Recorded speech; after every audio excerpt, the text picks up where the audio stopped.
because we don't have an agreement with the EU, and of course China levied a 40% tax on Maine lobster, U.S. lobster. So what they're... So easy to handle. Yeah. All you have to do is put a tariff on them, and you'll have it done in about 2 minutes, right? And we'll talk about that. Yep. So the EU, in other words, charges a tariff. Yes. And therefore, the Maine lobster people have to pay 20%. Have to pay 20%, is it, or 40%? Yes, it's 20%. So they have a tariff, so it no longer makes it competitive. And if it comes from Canada, Canada has an agreement with the EU, and there's no tariffs. And in addition to that, the Canadian dollar is 30% weaker than the American dollar, and therefore they're making a killing. I got it. That's an easy one to handle. That's like easy. Good. Hi, everybody. We'll talk about that, okay? So I want to thank you all very much. We just had a big press conference at the White House. You probably saw in the Rose Garden, the beautiful Rose Garden that was about 100 degrees. It's okay. And the U.S. economy added 2.5 million jobs. It was supposed to lose 9 million. They were slightly off. So instead of losing 9 million, in fact, when they read it, they thought there was a typo. When the numbers came out this morning at 8:30, they read it. They thought there was a typo. Welcome back, everyone, here to News Now. Busy day here on Fox 10 Extra. We just getting now a live feed in from Maine as President Trump is hosting a roundtable discussion in Maine on the fishing industry and, well, better, the lobster industry as well. And California is essentially closed, but starting to open. So this is the largest monthly jobs increase in American history, and that's more than double the previous record, which was a long time ago. Economists forecast that the unemployment rate would rise to over 19%. Instead, it fell to 13%. That's correct. Slight difference, right, Paul? Former governor of this great state, Paul LePage, and a friend of mine for a long time. We added 1.2 million leisure and hospitality jobs, 464,000 construction jobs, 424,000 education and health service jobs, 368,000 retail jobs, and 225,000 manufacturing jobs. You remember, Paul, under the previous administration, they said there'd be no manufacturing. Yeah, we lost. And they didn't call that one too well, either did they. They didn't call too many things too well. The report showed that nearly 80% of the unemployed workers were in a temporary layoff. That's a great thing. That means they all expect to go back to work, indicating that they could quickly return. 73% of small businesses are now open. How about that? Up from 52% last month. And the S&P 500 just had the best 50 days in the history of the stock market. Pretty amazing. And we've just started. We're going to have the greatest year. Next year will be the greatest year, I think, economically speaking, in history for our country. Only one thing can stop it. Somebody like Sleepy Joe Biden. Once they raise taxes, open borders, they want to open the borders. Can you imagine opening borders right now? Tijuana is the most heavily infected place anywhere in the world as far as the plague is concerned. You know, the plague came in from China, unfortunately. Most heavily infected, or one of the most heavily infected, right along the border. But we built a wall. We have up to 200 miles now, more than 200 miles of wall. By the end of the year, we'll have 400 plus, and we'll have it finished very shortly. Fully financed, everything done, despite we were totally opposed by the other party, as you know. But they want open borders. That would be bad, but they want to raise taxes, and that would be a disaster. So I think we're going to have a great victory, and we're going to take care of law enforcement, because law enforcement, they're saying defund the police. Defund. Think of it. When I saw it, I said, what are you talking about? We don't want to have any police, they say. You don't want police. First, they didn't want ICE. They do want sanctuary cities, which are a disaster. But they say they're going to defund the police. In other words, they're not going to pay police. They don't want to have any police, the real ones. And Biden is bought into it, but he doesn't know what's going on. So, you know, he just doesn't know. But the people around him know what's going on. And they want to defund the police. They don't want to have police.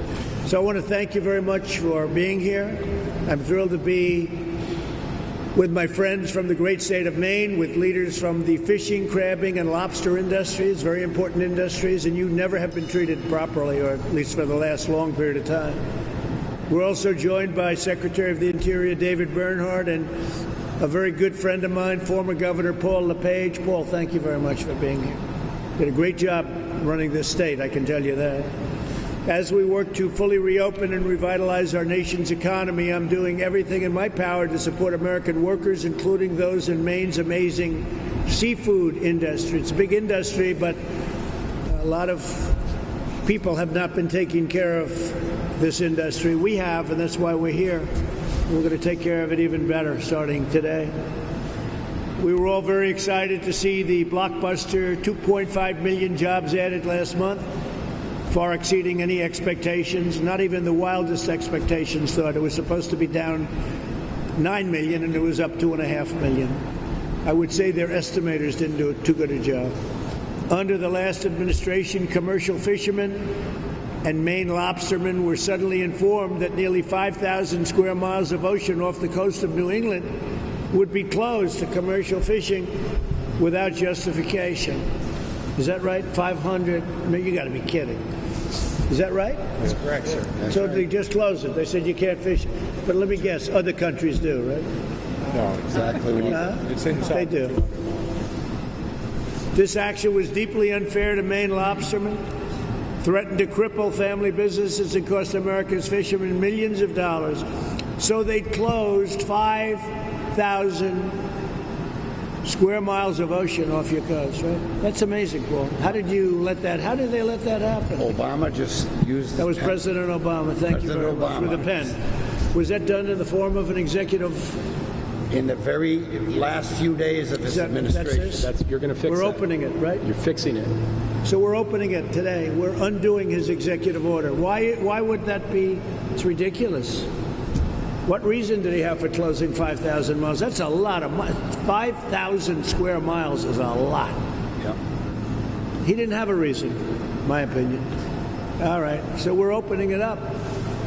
Today I'm signing a proclamation to reverse that injustice, to reverse that order from the previous administration, and we are reopening the Northeast Canyons and the Seamounts Marine region to commercial fishing. Is that okay? Is that what you want? Yeah.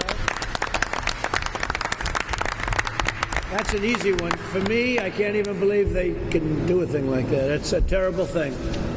That's a terrible thing. So America's blessed with some of the richest ocean resources anywhere in the world, except when they close it up. And yet we have a $16.6 billion seafood trade deficit and import over 85% of the fish we consume. No wonder you have 5,000 miles that's closed up. Who would think that we import 85% of the fish from other countries that are your competitors. And we have the best fishing areas in the world, I would think, right? Is that among the best fishing areas anywhere in the world? How does it compare to other locations in the world? Georges Bank is a very rich fishing area in the world. And for lobster, the best, right? Yeah. The best in the Gulf of For Maine. lobster. And Atlantic scallops. And scallops. I like scallops. Good. We'll have plenty of scallops to eat. This is why I've taken decisive action. And we're going to send our fishermen out there. You're going to go fishing in that area now that you haven't seen for a long time. Lobstermen and seafood producers. I want to just congratulate you.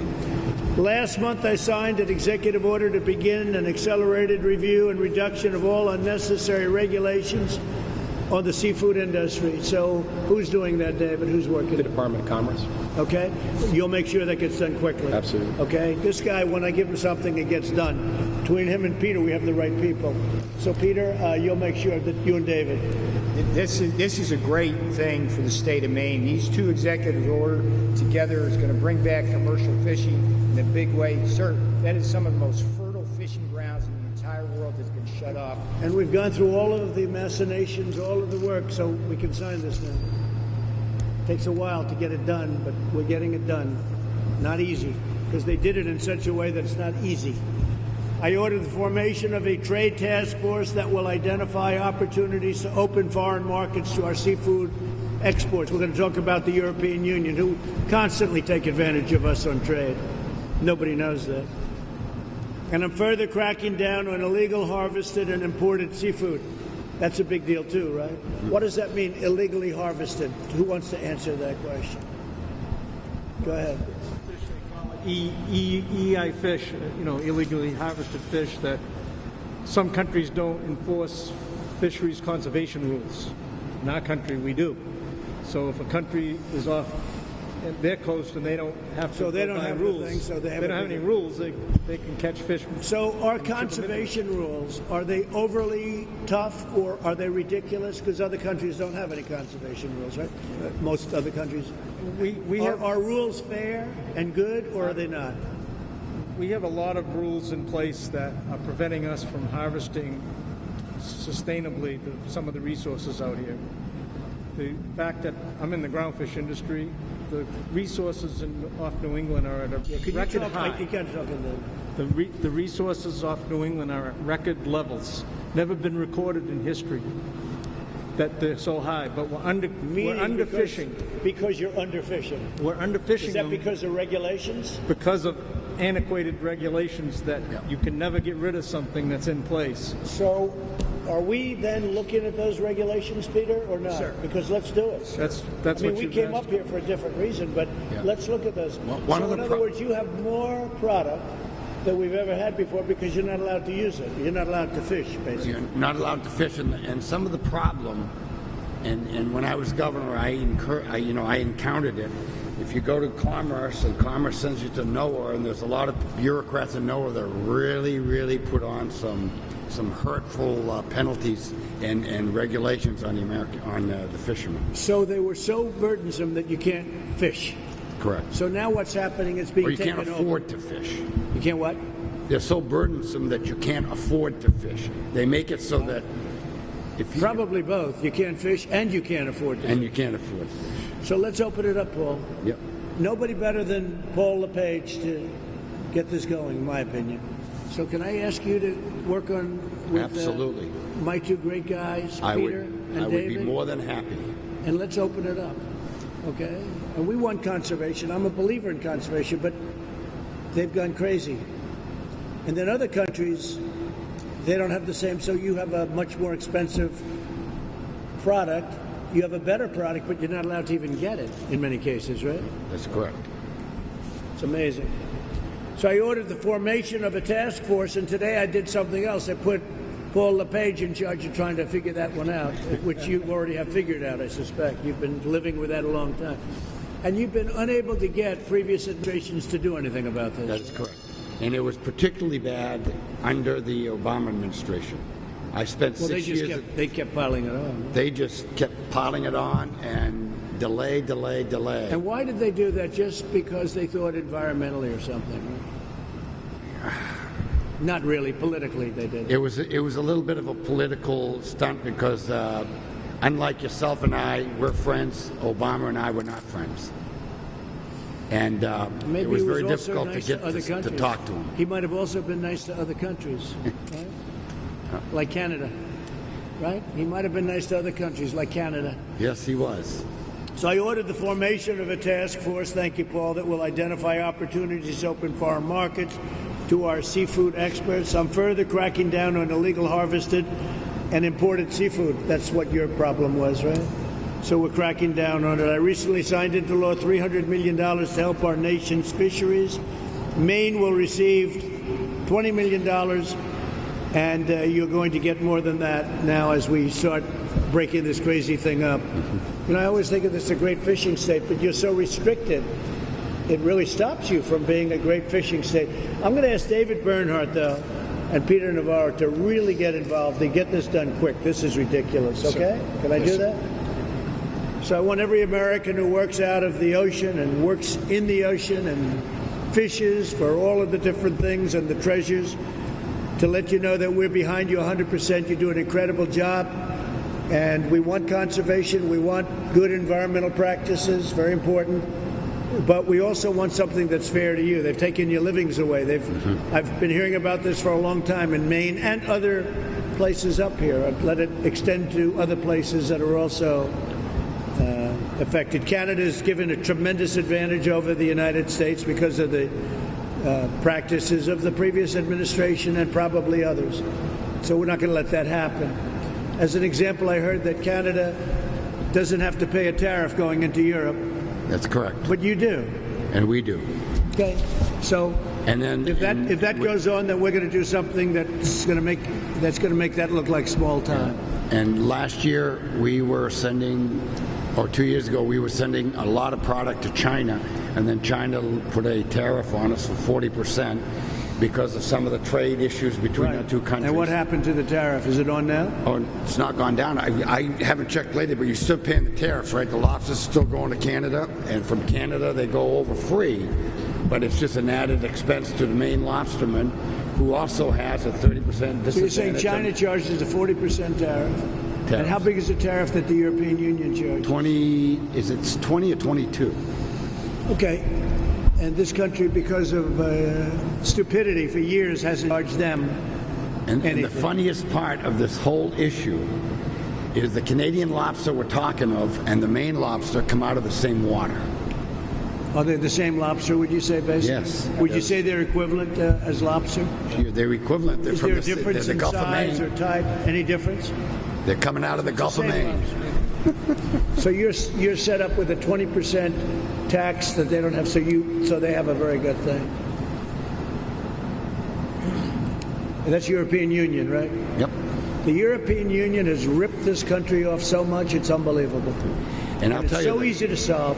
I'm going to call them, David. You're going to come in, write a letter, and if they don't change, we're going to put a tariff on their cars until they change, and they'll change right away. Okay? It's unbelievable how badly, people hear about the European Union, sounds nice. They've been almost as bad over the years as China in terms of trade, but nobody talks about it. That's right. There's a perfect case, Maine lobster. You understand what I'm saying?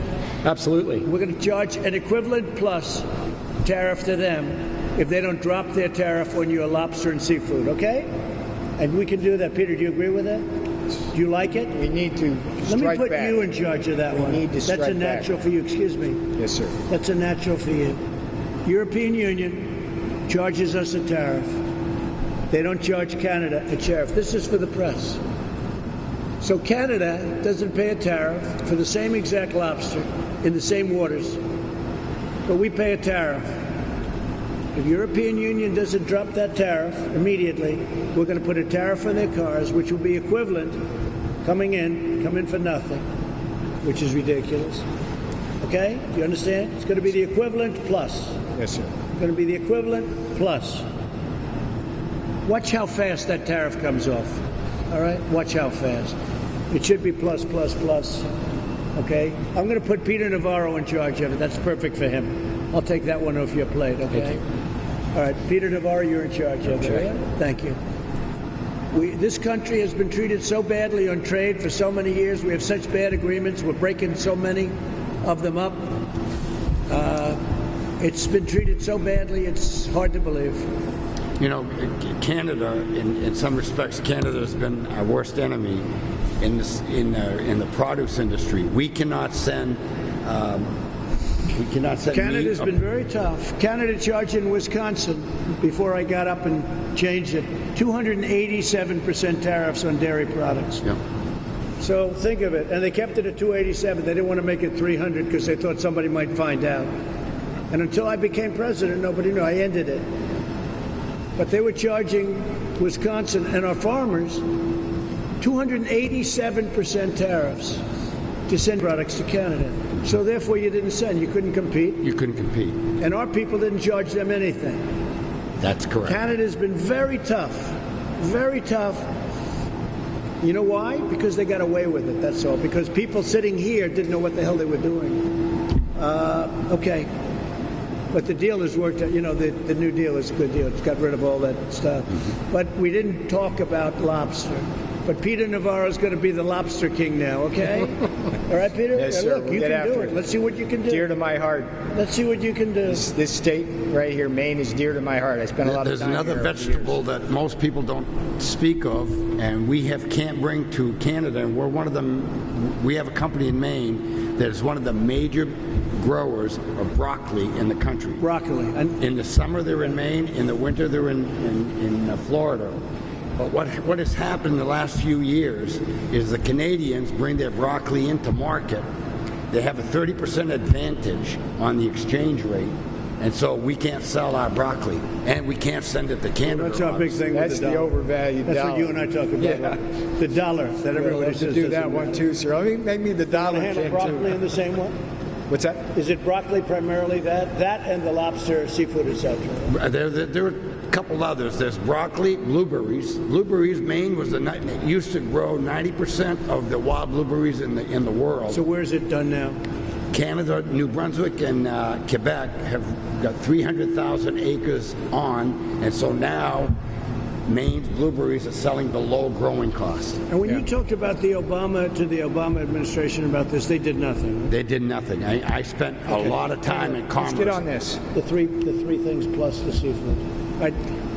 This man he's a believer. He knows exactly what to do. I don't have to tell him a thing. And you guys will work on the other stuff together, okay? Any questions, by the way?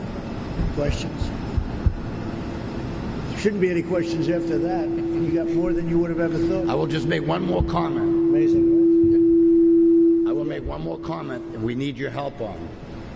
As the country is reopening, of course, right now Maine is still tied up pretty tight because we have a governor that's not reopening very fast. But as we reopen, Why isn't your governor opening up your state? I don't know. We don't know. All these states are being opened. They're making a lot of money. That's why we had the good numbers today.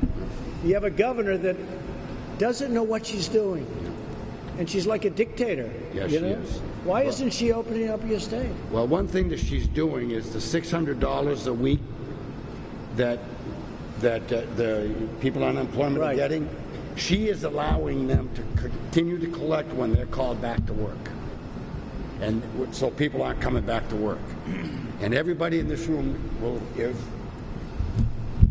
knows of people. So she's taking advantage of the system. Yes. But she's not letting them come back anyway because you're shut down. That's right, but the few that would. I know of 3 cases last week, but an employer told me that these 3 people were called back. I reported them that I have work for them, but they're still getting the $600. What would you say about that, Peter? Look, this whole problem in the bill where we're paying people to stay home. Yeah. It's You know, it works doing in some tremendous states. damage. Yeah. Doing tremendous damage to our economy because it's keeping people home, and the The longer people Democrats stay wanted home, this. Feather bedding, okay? But the Democrats wanted it. We said it wouldn't work, and we were right. And it works. But honestly, It works in Republican states. It does work in Republican states. But the Democrats wanted it, and we negotiated, but it's unnecessary. Correct. And it makes it overly complex. But a place like this, we're straightening it out. Any further legislation, we're straightening it out. And we just did PPP today, so. The legislation is fine if everybody follows the rules. Yeah. But if a governor You decides, see, she's not supposed to be doing that. that's correct. So when she doesn't do that, it's fine. That is But the correct. governor is playing cute. If you call someone to work, and they refuse to go to work, you tell the state, and the state will take their unemployment away. Exactly. So she's not supposed to be doing that. That's correct. Let's call her on that, please. Yeah, Call her so legally. Not people allowed of to. Maine want to work. Yes, they do not they want do. a handout. They want When to is she work. opening the state, if ever? I think there's another move in July. There's going to be another move in July. She started opening up some of the restaurants that you can have, 6 Very social small. distancing and 50%. And you don't have a big problem up here. So why is she doing this? Well, what she's afraid of, or what she's claiming, is that in the summer, Maine only has 1.3 million people, but we have 40+ million visitors a year, 30+ million in 3 months. And she's afraid that if she doesn't quarantine the entire state, that these folks are going to bring Yeah, the the problem virus. is, though, those 3 months are your Christmas, right? Yeah, you got it. It's our season. Tiffany likes December. You like these 3 months. So she's going to get rid of all of your wealth, and Exactly. you're never going to recover that. That is correct. And so what I've advised her to do, Not good. what I've tried her to do is everybody, you can only get into Maine 2 ways, well, 3 ways. The Canadian border, the 95, or Route 2. Right. So if you put somebody at Route 2, everybody's got a foreign plate, an out-of-state plate. You check get their name, telephone number, where they're going to be. Problem solved. If you Not have a an big uptick, you go right there. So you're giving away your tourist season this year because it's That's starting, right? So That you're is giving correct. away your tourist system. Yes. I mean, she must know this, right? I would think she's a No, right how lady. does she do a thing like this? She's going to destroy your state. All right, look, I'm not a fan. We're going to solve your fishing problem. We're going to solve something that nobody thought was solvable. We'll solve it very easily. And Peter, you're going to handle that other situation. Right on. It's an incredible. Would you like to say something, folks? Go ahead. Yes, I would. Thank you, Mr. President. It's an honor to. Thank you. It's my honor. It's an honor to be here to discuss with you the importance of commercial fishing to our country. I am the Executive Director of Associated Fisheries of Maine, and I have more than 30 years' experience in regional, national, and international fisheries management. And in all of that time, I have never known a president to express a concern about the well-being of our fishing and seafood industries. So thank you very much for your interest, for your executive order promoting American seafood, for this announcement that you've made today, which will allow our fishermen to go back to work. The Antiquities Act And we're process. doing that immediately. Are we doing that as of immediately? You're opening up 5,000 square miles As of- with the stroke of a pen. As of when? The minute you sign it, I'm gonna get you will going begin with the sign. planning, and I get my fishing pole. you're taking down a no fishing sign Yeah. and opening up. I love that. The process by which this monument was established is a non-transparent process that does not allow for stakeholder input, does not produce any kind of economic analysis of the negative impacts, and prevents all of us from enjoying the benefits of our healthy marine resources. So again, we appreciate that you've recognized that and are taking action to correct that. And your senators, where were your senators for all these years? What happened? They abdicated their responsibility and they went home early this year because it's an election year and gave all their power to our governor. So in addition to the opposition from the fishing industry, the Secretary of Commerce has also heard about opposition from the all 8 regional fishery management councils to establishing these monuments outside of the regular management process. So there has been a great deal of opposition to that, and now you're correcting. What would you do about that? Well, The monuments, what would you do? The management of fisheries within our exclusive economic zone is rightfully managed under the Magnuson-Stevens Fisheries and Management Act. So we have a process to do that. We don't need the Antiquities Act to be establishing monuments that restrict fishing. So what do you need? You're bringing that process back. Well, this bringing that order back. will take care of our Okay, so immediate you're going to need. be okay, You're gonna and this is gonna do you're most of gonna it. take that back. That's a big thing, right? Yes. You're so lucky I'm president. You are so lucky. I don't even know you, and you're so lucky. Well, we're also looking to a pending action by the New England Fishery Management Council and the National Marine Fisheries Service, which will likely be voted on sometime in the fall, which would establish a requirement for our fishing boats to carry 100% of observers or at-sea monitors on all of our trips at our own expense. And this could be as much as $40,000 a year for some of our vessels. This is simply an expense that we cannot afford at this time, especially on the heels where we will be trying to recover from this pandemic, which has had a huge impact on the commercial fishing industry in New England. We certainly cannot afford an additional expense that is totally discretionary The law does not. What's happening with that, David? That's in process. Huh? That's in Get it process. done. It's That's We'll part get it of done. your, You're not going to have to... Again, I just put it on Sir, your that- radar, Mr. President, so So that let we me can ask you a deal with it in the question. future. So European Union charges you a 20% tariff, and is China charging a 40% tariff, or is that not? What's China charging? 40. I'm not familiar with that. Or not? You know, Paul? What? China right now is charging a tariff on Maine lobster going to China. How And much? Our sales to China have gone from like 600,000 pounds to less than 100,000 pounds. So you went from 600,000 pounds, that's the way you go, to 100,000 pounds. So you're way down. And the only Is that way because of the tariff? Yes. Okay. What they do. So, Peter, corresponding tariff to China for pick a product, a corresponding plus if they don't drop the tariff on Maine lobster going into China.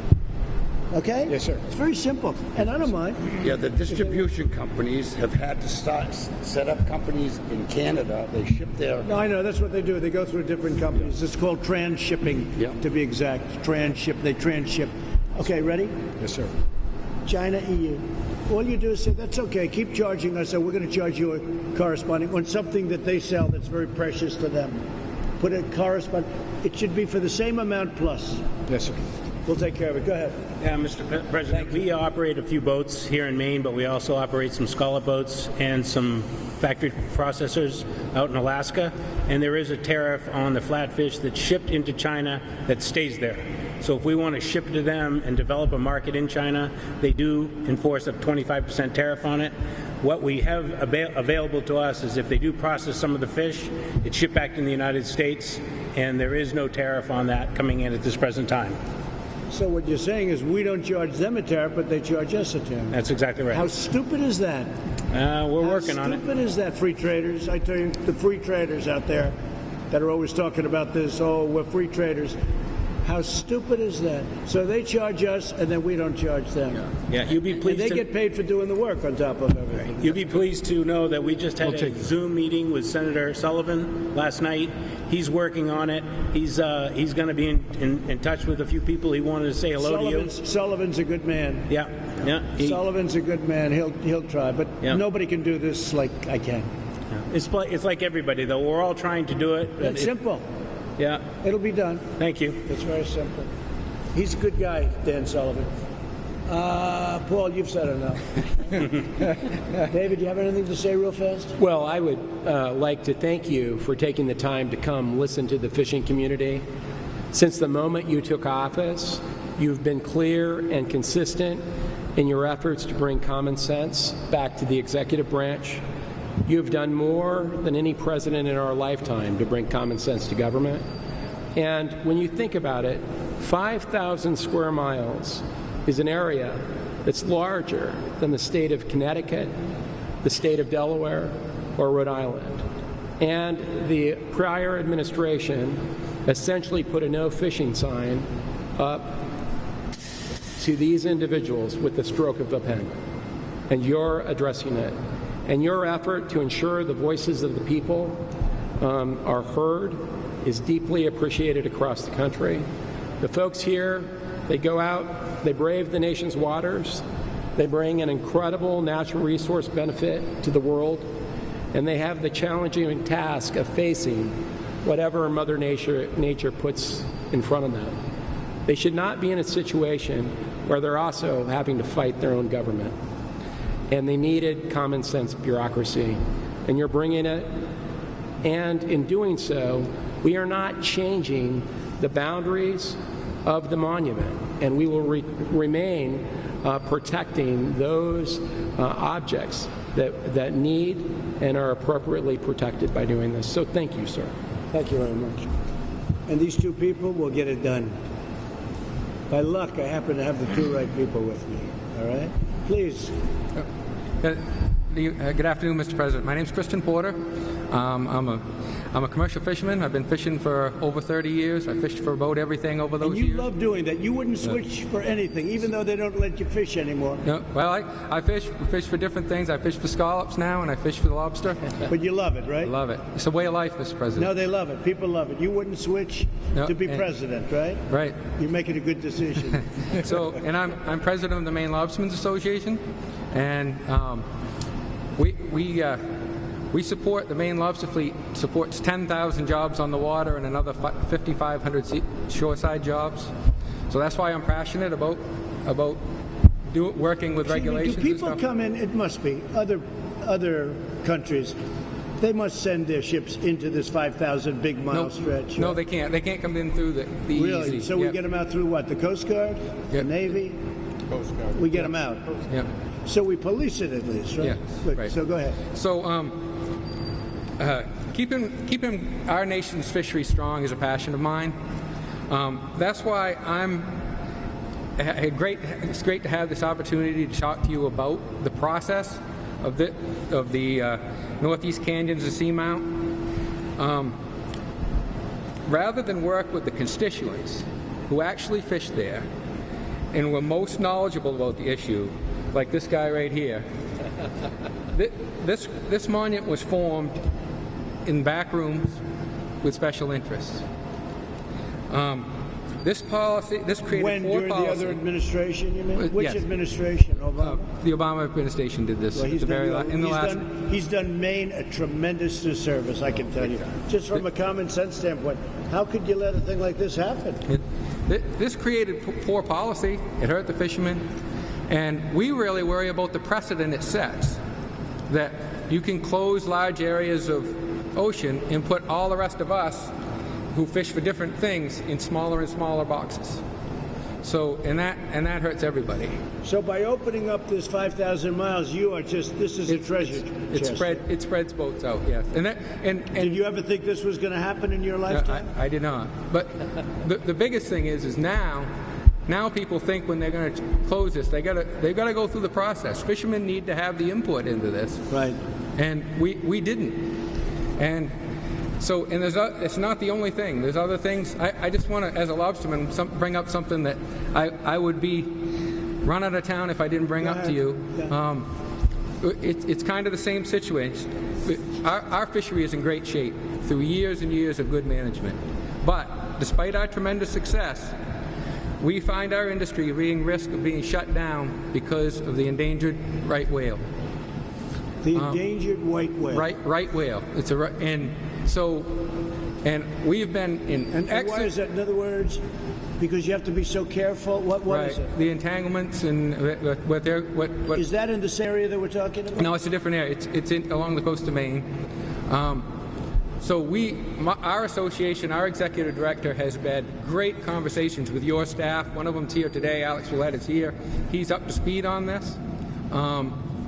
You had Go really quick because we have to leave. yeah, Let me we ask you had this. Wait. no, but How is and this? your friend right here sent you a letter, and he can bring you up to speed Good. on this. Governor, you How is sent a the letter. whale?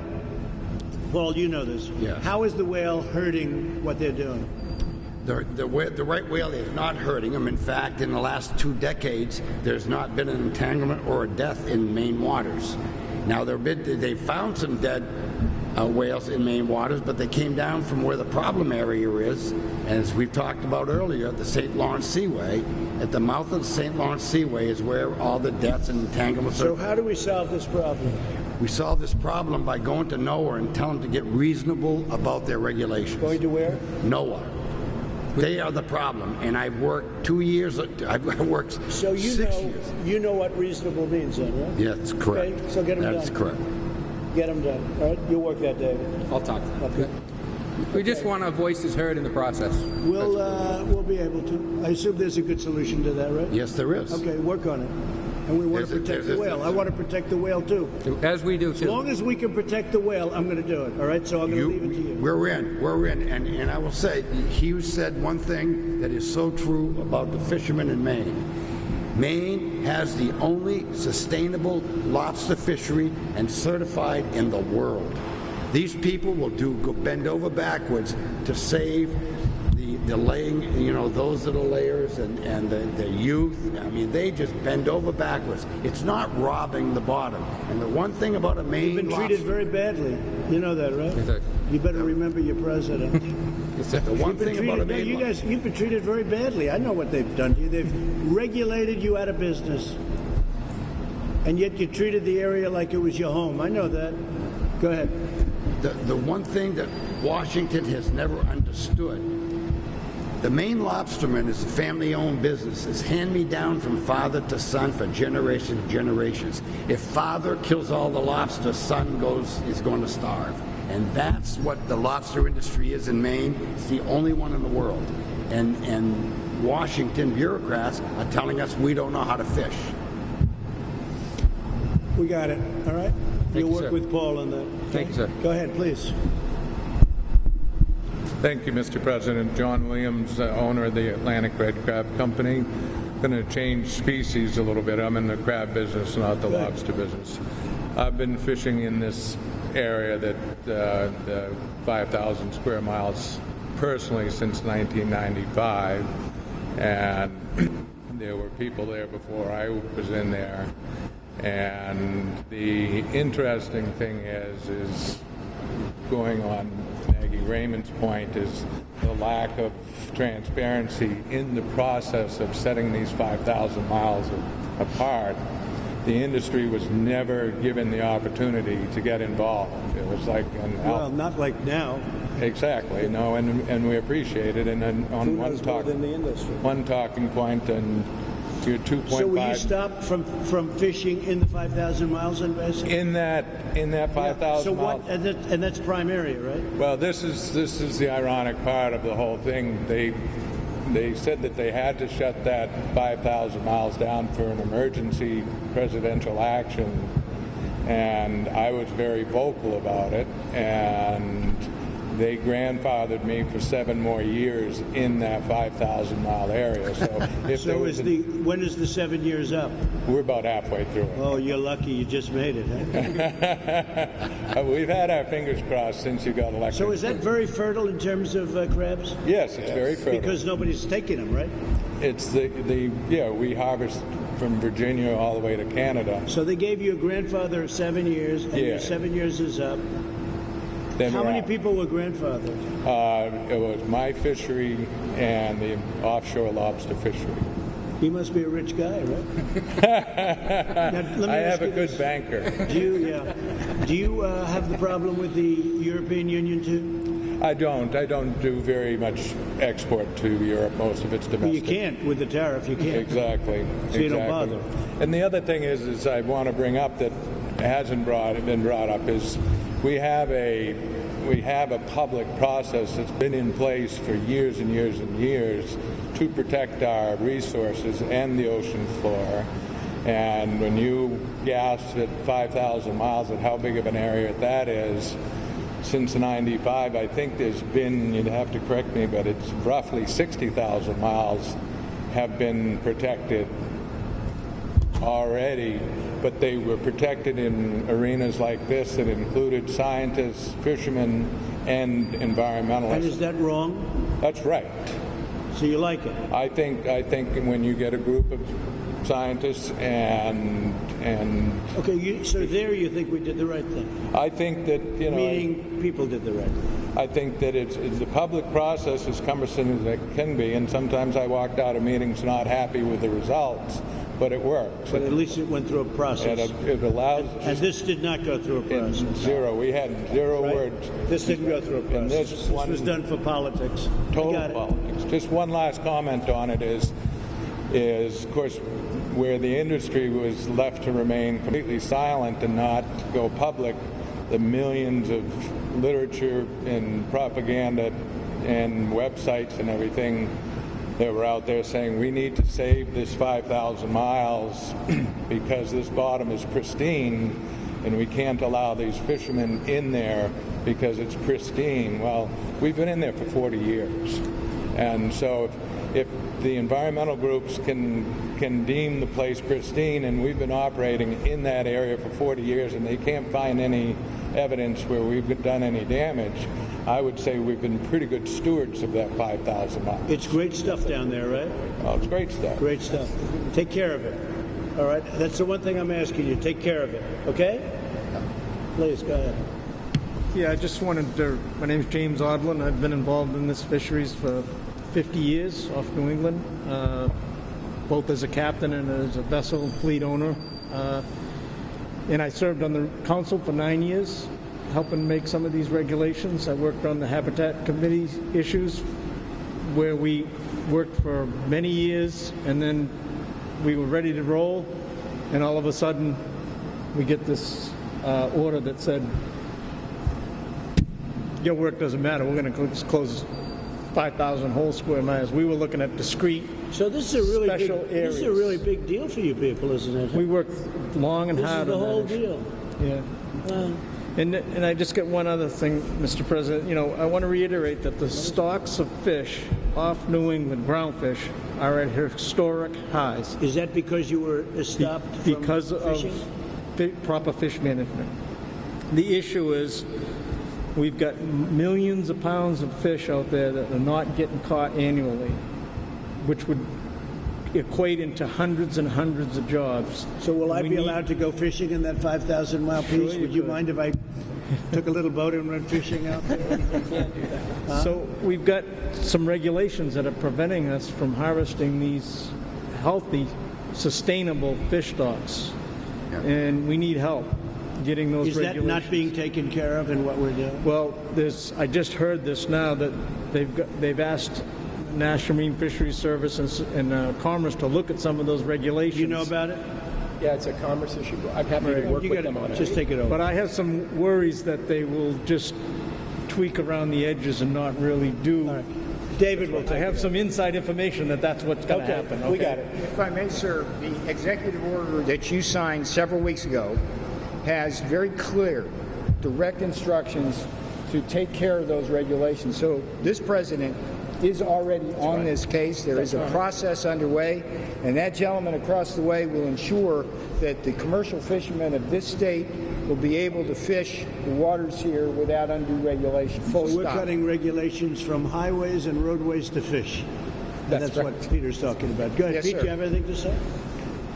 This is the jobs president. This trip today goes and creates jobs from Brunswick and Bath to Bangor and Guilford, all the way up and down from Bar Harbor down to Kennebunkport.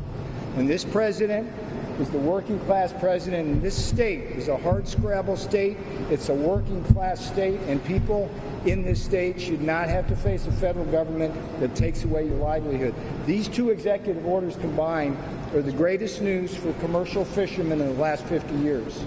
And this first order will clear off the decks of undue regulation. The second order, as soon as he signs that and gives away the pens to all you folks here, will set free the fishermen of this state. Well, they It's a took great your day. lives away. They took your livelihood away from you. So that's good. So thank you, Peter. Yes, sir. Well said. Please, go ahead. Thank you, Mr. President. First, I just wanted to thank you for coming to the state of Maine to talk to our commercial fishing industry. As was pointed out already, it is a first, and we truly appreciate it. And we also appreciate the action you're taking today. I don't think there's a single industry person around this table that disagrees on the need for it and why it is so important. So thank you very much. Thank you. My name is Mary Beth Tooley. I am the Government Affairs Manager for the O'Hara Corporation out of Rockland, Maine. I brought the boss with me today. He's on the other side of the table, Frank O'Hara Jr., president of a family-held company, as I said, in Rockland, Maine. And I know that he spoke already. He provides an awesome history of a family-held company that started in 1907 in T Wharf in Boston, Massachusetts, has been present here in the state of Maine since 1944, and is definitely multi-generational. He has sons coming up and grandchildren being born, and the goal of the company is Good. to maintain Well, now they sustainable have a place, fish. right? So I don't know, Frank, if you want to add anything to that before I go on? What's that? Do you want to add anything on that before I go on? No, you got it. You know, we've been around for a while. We've gotten through wars, depressions. We've gotten through overfishing from the But foreign this countries. was the worst thing that you've been through, I'll bet, right? What happened to you when they took this away? It didn't affect us as much as it would have affected John, but it will affect us because once they take one mountain or one canyon, they'll take another one and another one. They'll go over to the west coast. Are you involved in that area, the 5,000 miles? We used to be, but we're not. We do scalloping, which is more to the south of that.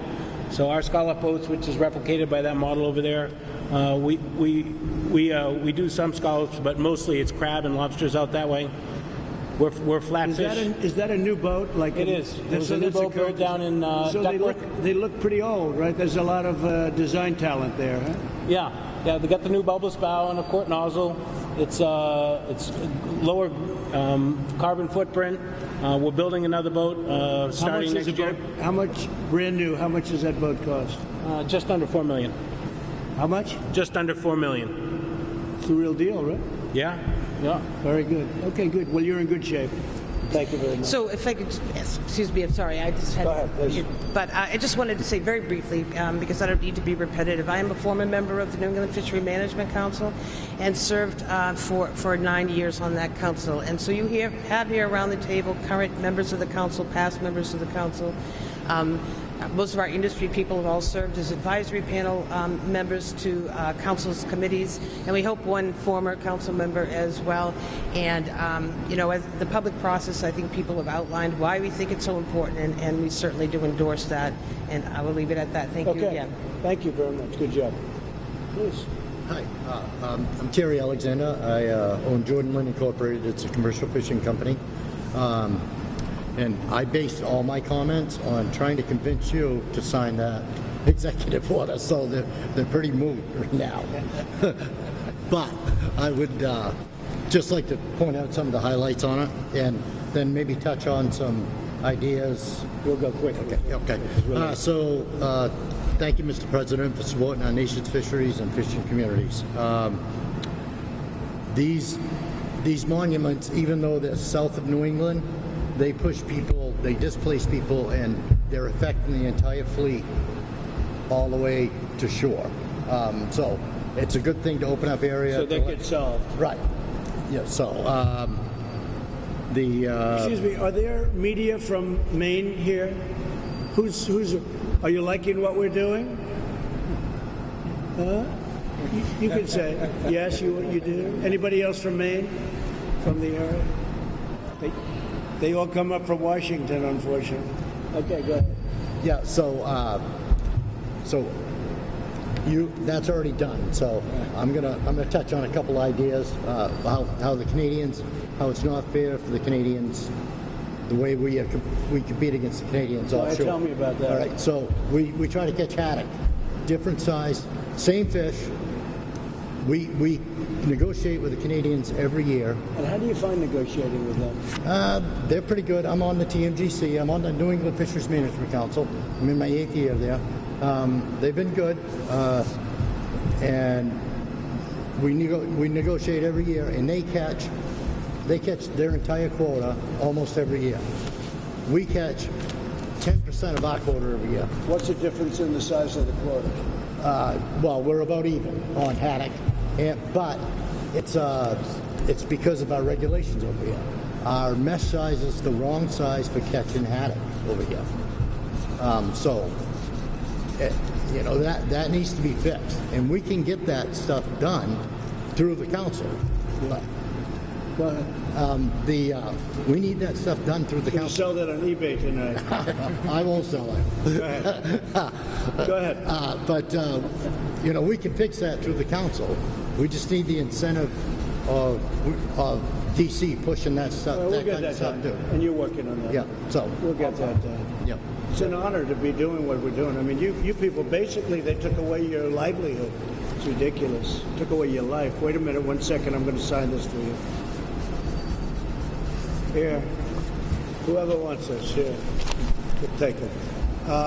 So come on around real quick, and we're going to sign this up. Everybody get And take one of these. You could hand that out. Okay? Thank you very much. Maybe give a little room, I guess. Congratulations. Come on, David. Come on, Peter. So we're giving Maine back a big part of its history, a big part of its industry, and we're giving you back your fishing rights to 5,000 miles of square miles. That's a lot. Boy, that's a big chunk. That's a big chunk of water, isn't it? So do very well. Say hello to the people of Maine. They're great people. They were very nice to me. I'll tell you that. And I appreciate it very much, but I know you appreciate it much more than I do because you're getting a lot more than I am, okay? So good luck, everybody. And they're going to work on those other things with Peter and David. Okay?